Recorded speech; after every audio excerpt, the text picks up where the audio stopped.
very family-oriented and supportive, similar to Kate. But I'd like to argue that the Duchess has nothing on Julie. Julie and I have become close friends this year, and I'm so grateful. She's the sweetest girl I know, and if you aren't close with her, I encourage you to reach out like I did.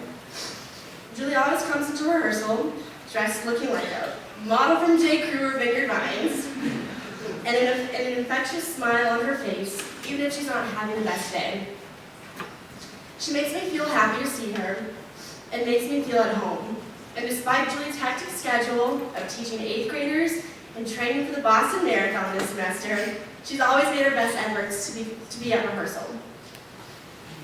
She's a hard worker and is extremely dedicated and loyal to her friends and family.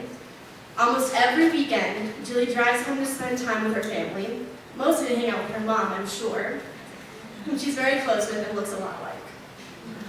She's there for you if you need someone to talk to, or just need a comforting hug, and has no problem sharing her emotions, as we all know.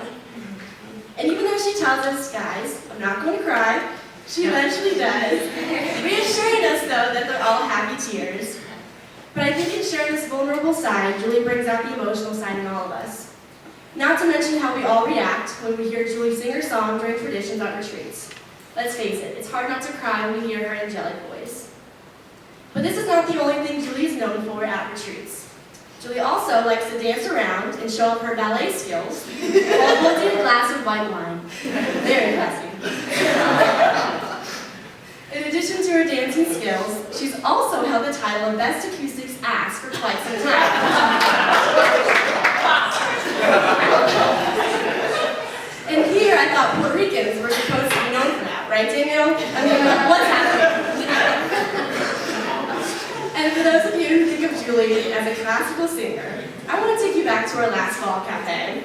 It's hard not to laugh to myself thinking of the Girls Project. Julie and I rapped Spice Girls together and killed it. What some of you don't know, though, is that before cafe, we were shopping for things to wear for the show, and I was also buying a Christmas present for Matt.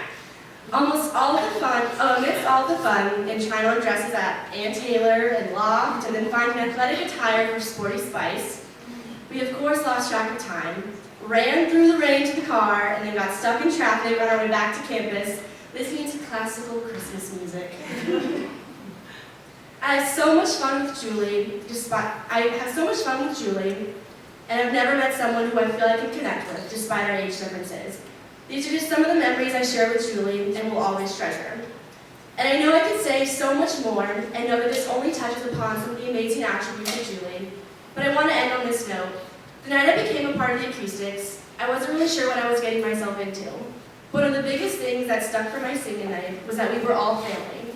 And as I grow older in this group, I notice it more and more every day. Someone once said, the greatest value of having good friends is not what you get from them, but the better person you become because of them. Julie, I not only look to you as a close friend, but in some ways, I see you as an older sister. You've impacted my life in more ways than you will ever know. Sorry, guys. You've impacted my life in more ways than you will ever know. Your graduation doesn't mark the end of our relationship, but starts the beginning to something special that will last forever. Even though I'm sure you'll be busy teaching and getting ready to have babies with Johnny,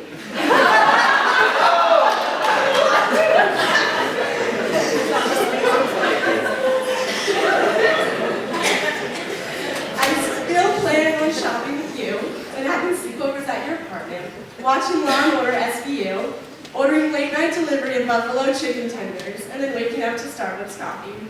I love you so much and hope you know that you will be missed next year.